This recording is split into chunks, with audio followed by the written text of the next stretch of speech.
This is Curious Minnesota, a Star Tribune project that sends staff from the state's largest newsroom hunting for the answers to great questions we receive from you, our readers. We're here to answer everything you want to know about the state's people, places, and culture.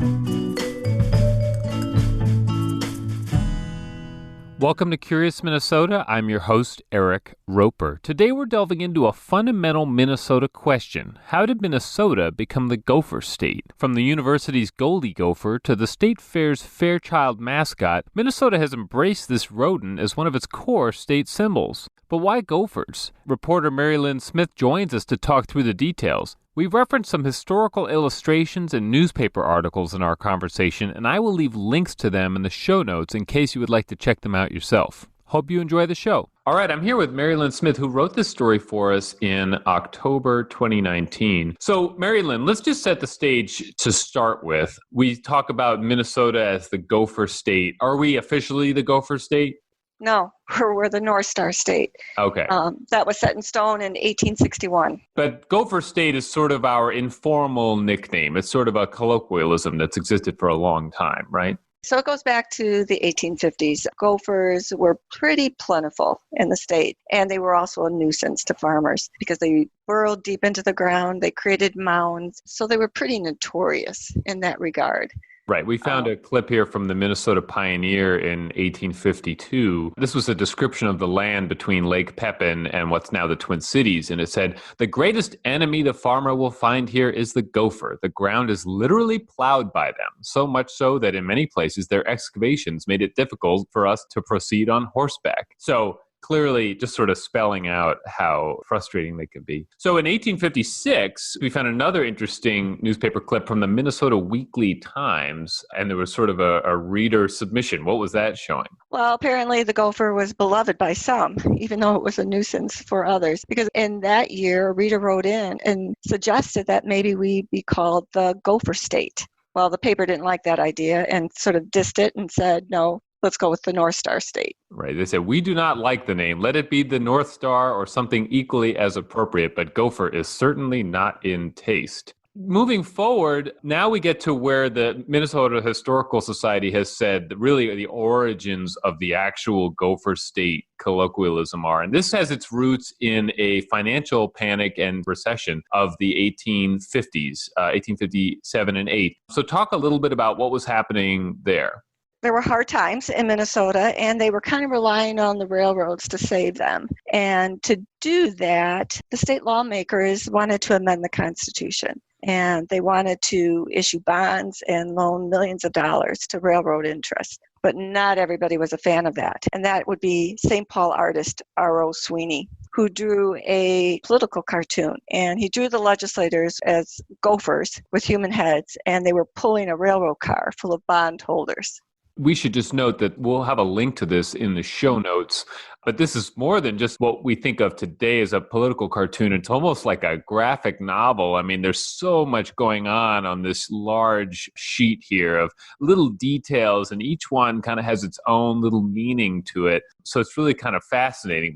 The Minnesota Historical Society has really pinned the origins of that nickname on this political cartoon. And we can see in the Star Tribune archives, in the 1870s and things like that, that Gopher State starts to come into the phraseology of newspapers. So, for example, 1874, on the 4th of July next, a meeting will be held in this city for the purpose of organizing a Gopher State Amateur Press Association. Things like that. You start to see like a baseball team named the Gopher State. Now, Mary Lynn, if we fast forward to the 1940s, the University of Minnesota wanted a mascot. And so I guess logical to look then to the Gophers. Is that right? Yeah, and so they hired an artist, George Grooms. He was commissioned to draw the gopher mascot. And so he was traveling through Minnesota, and he stopped at a wayside with his wife. And there was this rodent that kind of was scampering about. It had stripes on it. His wife was feeding it. And so he started to sketch it. And that's sort of how Goldie Gopher was born, from that encounter there at the wayside. Mm-hmm. Now, your story really delved into the species identification here, because it's not so simple just to say that Goldie Gopher is a gopher. We call him a gopher, but there are some telltale signs about his appearance that if you're familiar with these species, you would say, that's not quite what a gopher looks like. Same thing with that cartoon in the 1850s, right? So what are the issues there? Right. So if you look at the cartoon, the gopher there has stripes. They have stripes on their bodies. So if you look at Goldie Gopher, his tail has stripes.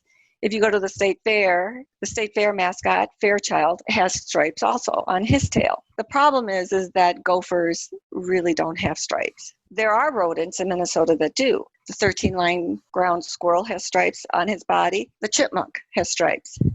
When I called the University of Minnesota experts who know about rodents in Minnesota, they believe that Goldie Gopher is really a 13-line squirrel.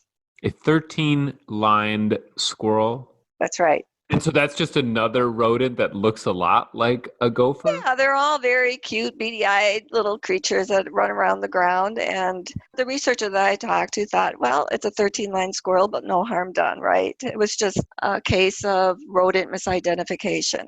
And you spoke to the family of the man who actually drew the first image of Goldie Gopher. Did they sort of have more explanation? Yeah, so we actually wrote just a little bit about this, that Goldie Gopher was probably not a gopher, but a 13-line squirrel. And then I heard from the family of George Grooms, and they explained that their father later learned that what he drew at the wayside was not a gopher.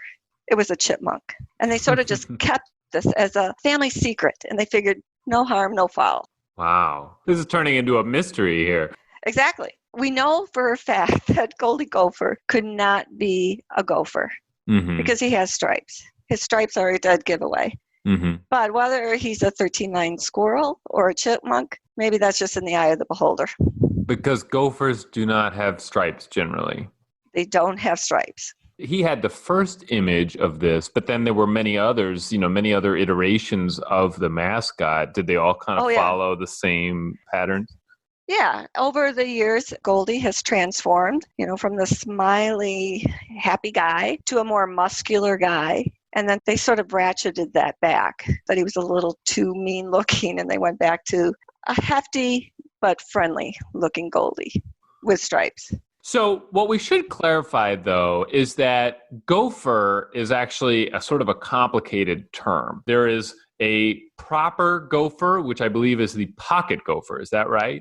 Right. The pocket gopher is native to Minnesota. Okay. And that is a proper noun, uppercase gopher, correct? Absolutely. And then there's the word gopher, which is sort of a word that gets applied to other animals, both here, I guess, in Minnesota, but also around the country, right? Yes. So we talked to Sharon Jansa. She's a professor of ecology at the University of Minnesota, and she knows her rodents. And she basically said that the lowercase gopher is generic for any rodent that lives underground. They may have gotten it wrong as far as applying the pocket gopher to these illustrations. This is not typically what a pocket gopher would look like, but there is some flexibility here because the word gopher is not super specific if you're not using it, particularly in the uppercase sense of the word. Right. And so as I said, when I had to write this story, I said that basically stripes or no stripes, Minnesota gopher mascots probably aren't trying to be one rodent or another. Well, Marilyn, thank you so much. I mean, this is like a very fundamental question here in Minnesota. And actually, this was a very popular question that people wanted us to answer at the state fair. And there was actually a lot to it. There was, a lot of history here and also sort of a lot of animal identification. So it's not just a simple question. And there's a lot of interesting facts when you dig into the answer. Absolutely. Listeners, if you've got a question you'd like us to tackle, record it using the voice recorder app on your smartphone and email it to curious@startribune.com. If you're enjoying the show, please tell a friend, and we'd love to hear your feedback. If you have thoughts about the show, whether it's something you like or something you think we could improve, send them to curious@startribune.com. Thanks. Thanks for listening to Curious Minnesota. We want to hear from you. Ask questions and read more stories online at startribune.com/curious. Our show is recorded at the Star Tribune's headquarters in beautiful downtown Minneapolis, and our music is produced by Matt Gilmer. If you like the show, please rate us on iTunes or leave a review. And until next time, stay curious.